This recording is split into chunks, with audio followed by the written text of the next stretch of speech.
चलिए जानते हैं आज की उत्तर प्रदेश की 25 फटाफट बड़ी खबरों को सिर्फ 10 मिनट में। पर अभी तक आपने इस चैनल को सब्सक्राइब नहीं। सुल्तानपुर में मुख्यमंत्री योगी आदित्यनाथ ने अखिलेश यादव पर तीखा तंज कसते हुए पूछा कि आप कब से राम भक्त हो गए। उन्होंने कहा कि जिन्होंने राम भक्तों पर गोलियां चलवाई हो वे आज राम भक्ति की बात कर रहे हैं। लखनऊ में बहुजन समाज पार्टी बसपा प्रमुख मायावती ने राम मंदिर और बद्रीनाथ धाम में चढ़ावा चोरी व चंदे में गड़बड़ी के विवाद पर एक बड़ा बयान दिया है। उन्होंने दोनों ही पवित्र स्थलों से जुड़े इस गंभीर मामले को बेहद संवेदनशील बताते हुए सरकार से इस पूरे प्रकरण की उच्च स्तरीय और निष्पक्ष जांच कराने की मांग की है। उत्तर प्रदेश में मानसून ने एक बार फिर से रफ्तार पकड़ ली है, जिसके चलते मौसम विभाग ने राज्य के कई जिलों में आज भारी बारिश की चेतावनी अलर्ट जारी की है। इसके साथ ही कुछ इलाकों में तेज आंधी तूफान के साथ आकाशीय बिजली वज्रपात गिरने की भी आशंका जताई गई है, जिसे लेकर प्रशासन ने लोगों को सतर्क रहने की सलाह दी है। अयोध्या में राम मंदिर ट्रस्ट के कोषाध्यक्ष स्वामी गोविंद देव गिरी जी महाराज ने चंपत राय के इस्तीफे पर एक बड़ा बयान दिया है। उन्होंने कहा कि चंदे और चढ़ावे में हेरफेर का यह पूरा मामला असल में ड्राइवर की असावधानी की वजह से हुआ है, जिसके कारण इतनी बड़ी गलतफहमी और विवाद खड़ा हो गया।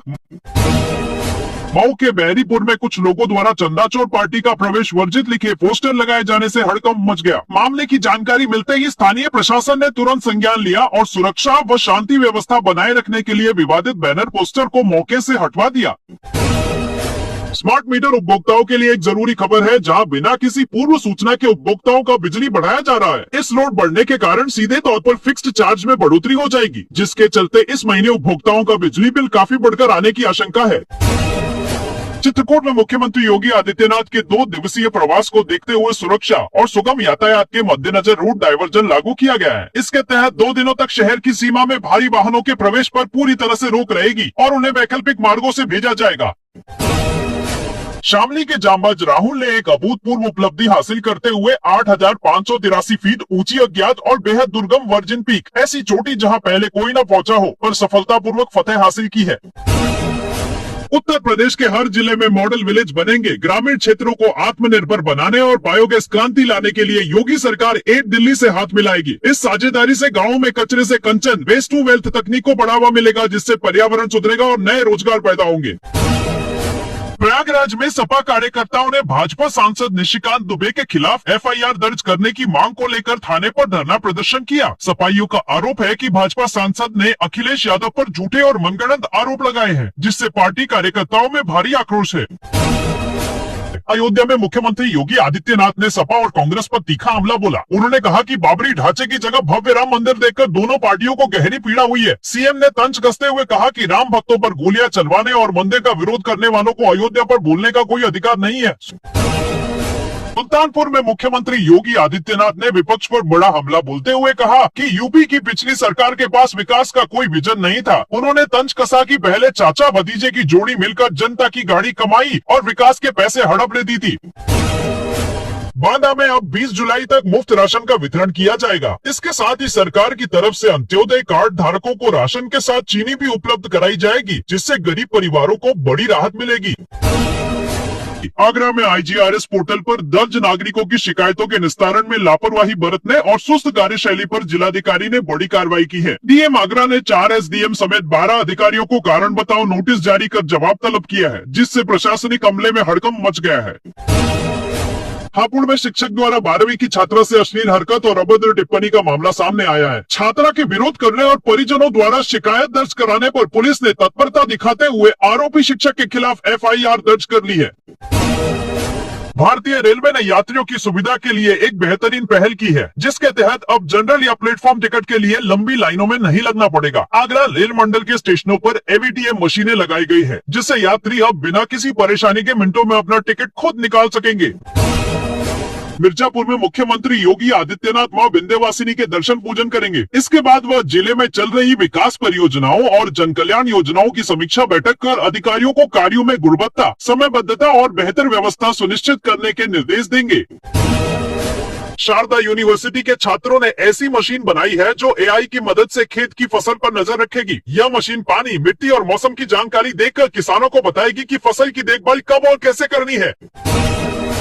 रामपुर में अफसरों के खिलाफ भड़काऊ भाषण देने के मामले में सपा नेता आजम खान की सुनवाई पूरी हो गई है। अब इस मामले में अदालत 18 जुलाई को अपना फैसला सुनाएगी। सबकी नजर अब कोर्ट के फैसले पर टिकी है। आगरा में खाद्य विभाग की टीम ने बड़ी कार्रवाई करते हुए 140 एक्सपायर्ड चिली सॉस की बोतलें जब्त की। कई दुकानों से खाने पीने की चीजों के नमूने भी लिए गए। जांच के बाद गड़बड़ी मिलने पर सख्त कार्रवाई की जाएगी। आगरा में लेडी लायल महिला अस्पताल का नया 7 मंजिला भवन बनेगा। करीब 89 करोड़ रुपए की लागत से बनने वाला यह अस्पताल पुरानी जगह से नई जगह पर शिफ्ट होगा। इससे महिलाओं को इलाज की बेहतर और आधुनिक सुविधाएं मिलेंगी। प्रतापगढ़ से बड़ी खबर सामने आ रही है। मुख्यमंत्री योगी आदित्यनाथ ने सपा और कांग्रेस पर जमकर निशाना साधा। उन्होंने कहा कि हिंदुओं की आस्था पर सवाल उठाने वाले लोग वक्फ के मुद्दे पर चुप क्यों रहते हैं। मुख्यमंत्री ने विपक्ष पर दोहरा रवैया अपनाने का आरोप लगाया। आगरा में ताजमहल को शिव मंदिर बताए जाने वाले मामले में इलाहाबाद हाई कोर्ट ने केंद्र सरकार और एएसआई से जवाबी हल्फनामा मांगा है। यह विवाद 1970 के दशक की एक किताब के आधार पर उठाया गया था। अब मामले की अगली सुनवाई पर सबकी नजर बनी हुई है। वाराणसी में रोपवे परियोजना को बड़ी राहत मिली है। सरकार ने विकास प्राधिकरण को 90 वर्ष की लीज पर ₹1 प्रीमियम में जमीन दे दी है। इससे रोपवे का काम तेजी से आगे बढ़ेगा और लोगों को आने जाने में बेहतर सुविधा मिलेगी। वाराणसी में बारिश के दौरान बनारस रेलवे स्टेशन का प्लेटफॉर्म नंबर 8 पानी से भर गया और झरने जैसा नजारा दिखने लगा। इसे लेकर कांग्रेस प्रदेश अध्यक्ष अजय राय ने सरकार पर निशाना साधते हुए रेलवे की व्यवस्थाओं पर सवाल उठाए। सहारनपुर में एक कपड़ा कारोबारी और उसके परिवार को लॉरेंस बिश्नोई गैंग के नाम पर धमकी भरा फोन आया। कारोबारी ने फोन नहीं उठाया तो बदमाशों ने उसके भाई को कॉल किया। पुलिस मामले की जांच में जुट गई है। अंबेडकर नगर में शादी का झांसा देकर मानव तस्करी और देह व्यापार कराने वाले अंतर्राज्यीय गिरोह का पुलिस ने भंडाफोड़ किया है। कार्रवाई के दौरान 7 लोगों को गिरफ्तार किया गया। पुलिस पूरे नेटवर्क की जांच कर आगे की कार्रवाई में जुटी है।